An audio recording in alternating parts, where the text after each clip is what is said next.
आणि मी तुम्हाला माझी बहीण समजतो मी हो. आणि मला दादा म्हणता तुम्ही हे लय आवडते तुमचं हो ना. खंडू दादा खूप छान, मनापासून थँक्यू. तुम्ही चांगले बोलता माझ्या संग, त्यामुळे मी सगळ्यांना दादा म्हणते. सोशल मीडियावरती फक्त एकच नातं, कारण की हे नातं सगळ्यात पवित्र. आता मी एवढ्या रात्रीची लाईव्ह घेते, मी सगळ्यांसंग बोलते. उद्या मला कोणी म्हणायला नको की एवढ्या रात्रीचं काय माणसांसंग बोलते. तर मी स्पष्ट बोलू शकते, मी माणसांसंग नाही, तर मी सोशल मीडियावरती माझ्या भावांसंग बोलते. तर सोशल मीडियावरचे भाऊ माझ्या संग येऊन बोलतात, तर मी त्यांच्यासंग बोलत असते. म्हणजे काय होतं, मग घाण लोक आले तर तुम्हाला माहिती मी शिव्या पण देते इथं. मी घाण लोक ठेवत सुद्धा नाही माझ्या चॅनलला. तर खूप आणि खूप चांगले चांगले लोक मला इथं सोशल मीडियावरती भेटले. तुम्ही तर कुठून आले आसमानचे टपके म्हणायचं. अचानक आले, एकदा दोनदा बघितलं, मग नंतर बघितलं अरे खंडू दादा येतात बोलतात, तुम्ही तुमची स्टोरी सांगितली, त्यामुळे तुम्ही म्हणतात ना आपोआप डोक्यात बसली, लक्षात राहण्यासारखे विषय झाले.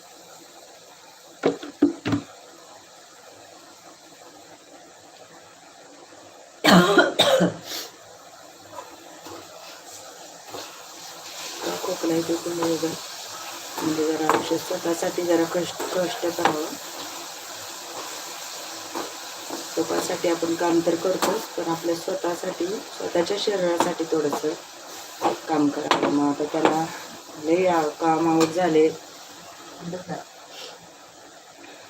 कंटाळा आला होता, तर कंटाळा साईडला ठेवून करायचं म्हणजे. काल कंटाळा केला, नाही तर कालच खाल्लं असतं तर अर्धी बरी झाली तुम्ही. आणि कोण काही बोलत नाही, पण जर वाईट जर गेलं तर त्याला सुट्टी नाही हो, ते तर राहायचं बरोबर. प्रशांत दादा तर माहिती आहे, प्रशांत दादा मी अक्षय दादा आम्ही नाईटला लाईव्हला किती रात्रभर बसायचो. कुणी आलं की शिव्या दिल्याशिवाय सोडायचं नाही. आता तर शिव्या देण्याचा दणका सोडा केला त्यामुळे. आणि आता बऱ्यापैकी आडव्या लाईला कोणी येत नाही जास्त करून, घाण लोक उतरतच नाही म्हणलं तरी चालेल. आता आडव्या लाईला लई कष्ट आहे प्रशांत दादा, असं सहजासहजी घुसता येत नाही लाईव्हमध्ये. आणि एका लाईव्हमधून दुसऱ्या लाईव्ह पण पळता येत नाही आडव्या लाईला. जे आपले पर्सनल लोक असतील तेच तेवढे आपल्या लाईव्हला येतात, बसतात आणि कामं करतात. प्रशांत दादा झालं का जेवण तुमचं? आणि लाईव्ह डन हो, मनापासून थँक्यू प्रशांत दादा. आता लाईव्ह बंद करायचं होतं, पण जरा म्हणलं थोडंसं खोकला येतोय, दिवाळीसारखं झालं चालू. मग आता दिवाळीसारखं मला करूयात उपाय. मग बघा आता हे मस्तपैकी असं छान असं ग्राइंड करून घेतलं अद्रक, आणि त्याच्यामध्ये जेवढं अद्रक घेतलं ना तेवढाच गुळ घेतला, जरा दाखवते. आणि हे आता चांगलं शिजवून घेते. मस्त शिजून झालं की ते चॉकलेटसारखं चाटायचं. म्हणजे कसलाही खोकला असून द्या. मी दिवाळीला इतके पैसे खर्च केले होते, गोळ्या औषधं दररोज घेऊन जायचे, 50 रुपयाचे दररोज घेऊन जायचे. मग नंतर मला एका भैयाने ही गोष्ट सांगितली असं करायला. अद्रक स्वच्छ धुवायचं, कट करायचं आणि ग्राइंड करायचं. थोडंसं वाटलंसं पाणी टाकायचं आणि मग ग्राइंड करायचं. नसेल पाणी टाकलं तसंच कोरडं झालं तर चांगलं बेस्ट आहे. आता मी ते कोरडंच केले सगळं, पाणी नाही टाकलेलं. आणि मग ते शिजून घ्यायचं दोन्ही एकत्र, चांगलं चॉकलेटसारखं शिजून घ्यायचं. आणि मग ते स्टोअर पण करून ठेवू शकतो, किती पण दिवस खाऊ शकतो.